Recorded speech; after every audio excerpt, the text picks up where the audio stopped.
What if I told you that one of the greatest period dramas of our time is preparing for its most emotional farewell? A story that began with the sinking of the Titanic is now reaching its grand conclusion.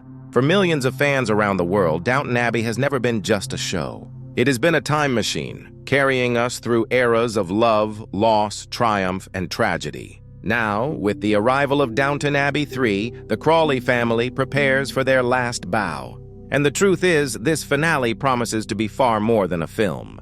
It is a tribute, a farewell, and a historical journey that will stay in memory for years to come. Michelle Dockery, the face of Lady Mary, has already set the tone by calling the upcoming movie a beautiful film and a true tribute to Maggie Smith. Those words are not casual. They are deliberate, heartfelt, and they carry the weight of 15 years of storytelling that has transformed Downton Abbey into a cultural phenomenon. If there is one reason fans will gather for this final chapter, it will be to witness the curtain call of Dame Maggie Smith as Violet Crawley, the sharp-tongued, razor-witted Dowager Countess. But before we step into this last story, let's pause. Let's take a step back and ask, how did we arrive here? Why has this world of aristocrats and servants, of whispered scandals and global conflicts, managed to hold us captive for over a decade? And why is this final chapter already being called one of the most important British film events of 2025? The journey begins with the foundations of Downton Abbey itself. The original series, written by Julian Fellowes, did more than place characters in period costumes. It wove fiction and reality into a seamless tapestry. Season 1 opened with the shock of the Titanic disaster, a single historical event that threw the Crawley estate into uncertainty. Without a male heir, the question of inheritance became the central conflict. That conflict introduced Matthew Crawley, and with him, the first of many emotional threads that would carry audiences deep into this family's fate. Every step since then has been tied not only to personal drama, but also to the march of history. World War I, the Spanish influenza pandemic, the suffragette movement, and the shifting tides of politics were not just background. They were living, breathing forces shaping the Crawleys' world. And now, with Downton Abbey 3 preparing to step into the late 1920s and possibly even the turbulent 1930s, history once again threatens to challenge everything the Crawleys stand for. This is not simply the end of a trilogy. It is the closing chapter of a cultural epic.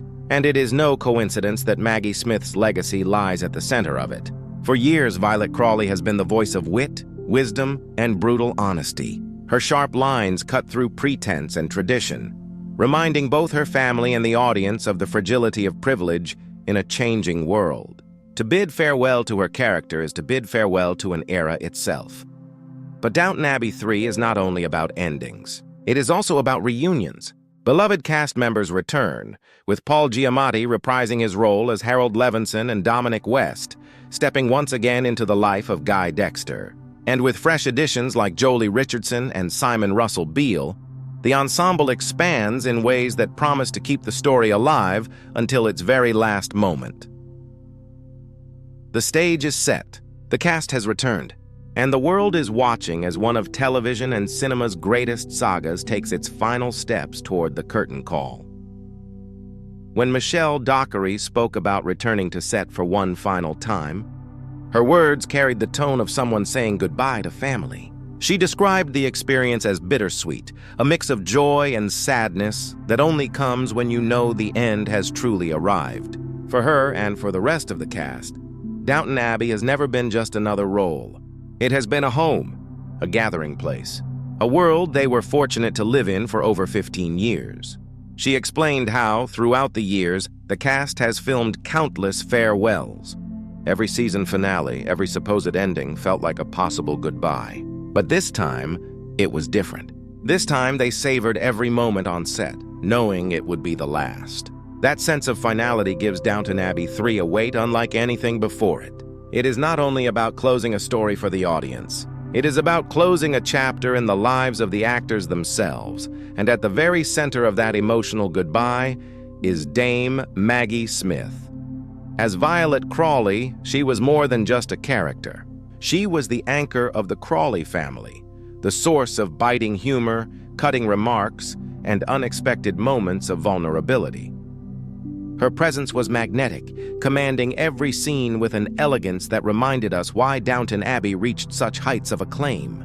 To hear Michelle Dockery call the film a true tribute to Maggie Smith is to realize that this is not only Violet's farewell but a celebration of everything Smith gave to the series. The return of Paul Giamatti adds another layer of excitement. Audiences first met him in Season 4, playing Harold Levinson, the charming and somewhat unpredictable uncle to Lady Mary. His presence was a delightful addition, and his return now signals a nod to the broader family ties that have shaped Downton Abbey's heart. Dockery herself expressed how wonderful it felt to work with him again, describing him as fun, warm, and already part of the family. So why was this third film always the goal? Dockery revealed that from the beginning there was an intention to craft a trilogy. Perhaps nothing was written in stone, but there was always the idea of telling this story across 3 films. And when the demand from fans grew louder with each installment, the creators listened. What began as 1 gift turned into 3. Each one became a chance to revisit the grand halls of Highclere Castle and reconnect with characters who had become part of people's lives. But endings, no matter how carefully planned, are never easy. Dockery admitted that the final day of filming left a mark on her heart. The emotions on set were overwhelming. Years of laughter, tears, and shared memories built to a moment that could never be repeated. She described the experience as special and emotional, not with sadness alone, but with gratitude. Gratitude for having been part of something that became a cultural landmark. Gratitude for a story that will live on long after the cameras stopped rolling. And yet, even in the glow of this conclusion, whispers of more lingered in the air. A Christmas special, perhaps, or a one-off return. Such traditions are woven into British television, after all. But Dockery herself hinted that this film feels like the true ending. The kind of ending that brings closure, not just to the Crawleys, but to an entire generation of fans. Still, before we accept that finality, let's remember the larger story at play. Downton Abbey has never been just about one family. It has always mirrored the world around it. The sweeping changes of history were not decorations. They were storms crashing against the walls of the Abbey, reshaping lives and redefining traditions. And to understand why this third film is so powerful, we must trace that historical journey, back to where it all began and forward to where it will inevitably end. From its very first episode, Downton Abbey has been more than an intimate family drama. It has been a mirror held up to history itself. The world of the Crawleys was never locked inside the walls of their grand estate. Every choice they made, every struggle they faced echoed the larger upheavals of the 20th century. That is why the series captured imagination so powerfully. It was not just about one family, it was about an entire world in transition. The saga began in 1912, in the shadow of one of the greatest maritime tragedies of all time, the sinking of the Titanic. That disaster was not simply a tragic news headline for the Crawleys, it ripped open the heart of their future. With the heir lost aboard the Titanic, the estate's inheritance line shattered. This introduced Matthew Crawley, the middle class, cousin who suddenly found himself thrust into the aristocratic world of Downton. That tension between old privilege and new change became the pulse of the series. As the seasons unfolded, history marched forward relentlessly. World War I brought unimaginable loss. The Crawley estate itself transformed into a wartime hospital. Matthew, William, and Thomas left to fight on the front lines, while those left behind at home faced battles of their own. The brutalities of war were not glossed over. They were lived through the characters' eyes, showing the scars left behind by conflict. Then came the Spanish influenza, an invisible enemy that tore through families and communities. Downton was not spared. Death and fear lingered in every corner, reminding viewers that even the grandest houses could not shield their residents from fate. The series captured that fragility with haunting precision, showing how quickly life could be altered in an age before modern medicine. By the time the guns of war fell silent, the world had already changed. Aristocratic families like the Crawleys faced new economic realities. Estates that once seemed untouchable teetered under the weight of debt and failing investments. For Lord Grantham, Poor financial decisions threatened the very survival of Downton Abbey itself. These struggles reflected the real challenges of the era, where old systems of wealth and privilege cracked beneath the strain of modernity. Women's voices also rose louder during these years. Lady Sybil embraced the suffragette movement, stepping boldly into a world that refused to remain chained to tradition. Her passion reflected a generation of women demanding rights, equality, and freedom. It was not just fiction. It was a reflection of history's turning tide.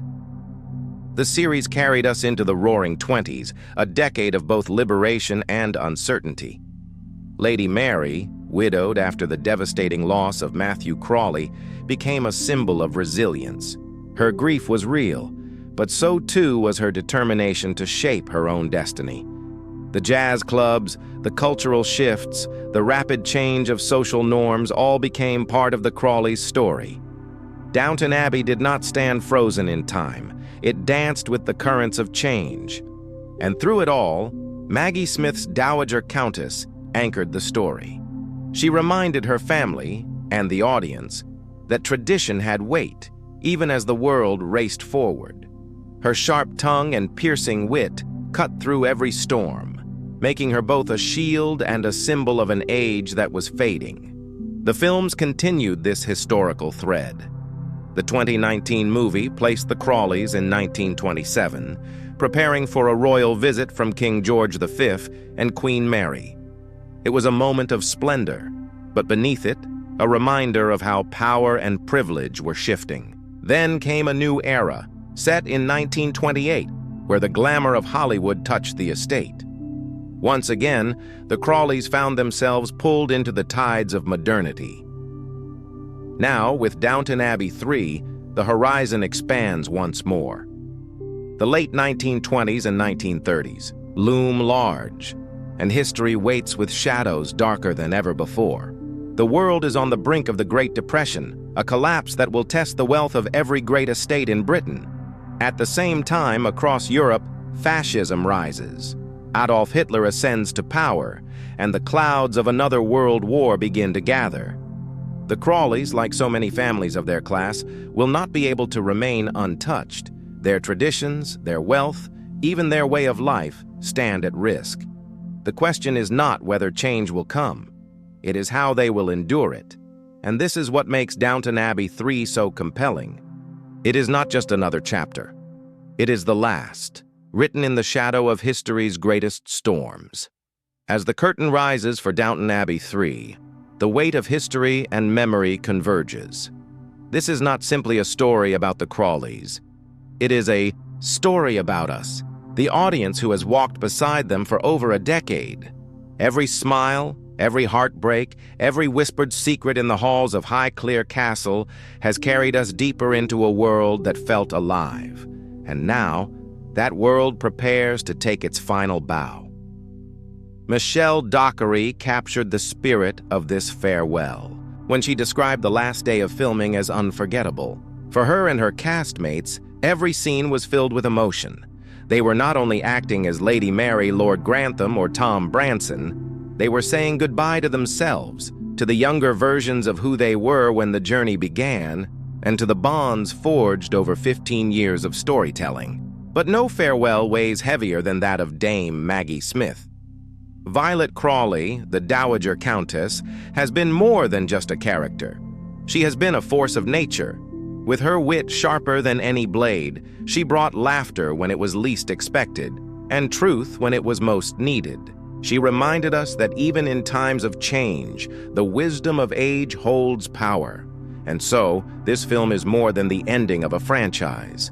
It is a love letter to Maggie Smith herself, a final tribute to the actress whose presence defined Downton Abbey's heart. Yet, as powerful as the goodbyes may be, the story also pushes forward into history's next chapter. The 1930s stand as one of the most turbulent decades in modern memory. The world economy shattered by the Wall Street crash, families like the Crawleys forced to confront financial collapse, the rise of fascism in Europe casting a shadow over every dinner table and drawing room, and the inevitability of another world war looming closer with each passing year. If the first season of Downton Abbey began in the aftermath of tragedy, then this final film may close in the shadow of a new storm. One era ends as another begins, and in that cycle lies the genius of the saga. It reminds us that history does not pause for privilege, nor does it spare tradition. Change is relentless. The question is how we respond to it. For the Crawleys, this may mean reckoning with what their world has become. For the staff of Downton, it may mean facing futures far different from those their parents knew. And for us, the viewers, it means accepting that this story, one that blended fiction with real history so flawlessly, has reached its destined conclusion. Still, there is beauty in endings. They allow us to step back and see the whole tapestry at once. From the sinking of the Titanic to the rise of Hollywood, from whispered love stories to world-shaking wars, Downton Abbey has delivered a saga that is both intimate and epic. And while this may be the end of new chapters, the legacy will remain. It will live in the sharp words of Violet Crawley, in the strength of Lady Mary, in the resilience of generations who endured change and loss, yet carried forward with dignity. So as Downton Abbey 3 approaches its release, audiences are not just preparing for another night at the cinema. They are preparing for one last journey into a world that has shaped hearts and imaginations, a world of grandeur and history, a world of love and loss, a world that, though fictional, captured the spirit of an entire century. And when the credits finally roll, it will not simply feel like the end of a film. It will feel like the closing of a book we have held close for years. The Crawleys will bid us farewell. The doors of Downton Abbey will close, but the echoes of their world will endure, just as the estate itself has endured the storms of history. Because in the end, Downton Abbey has always been more than a place. It has been a reminder that time changes all things, yet love, memory, and legacy never truly fade.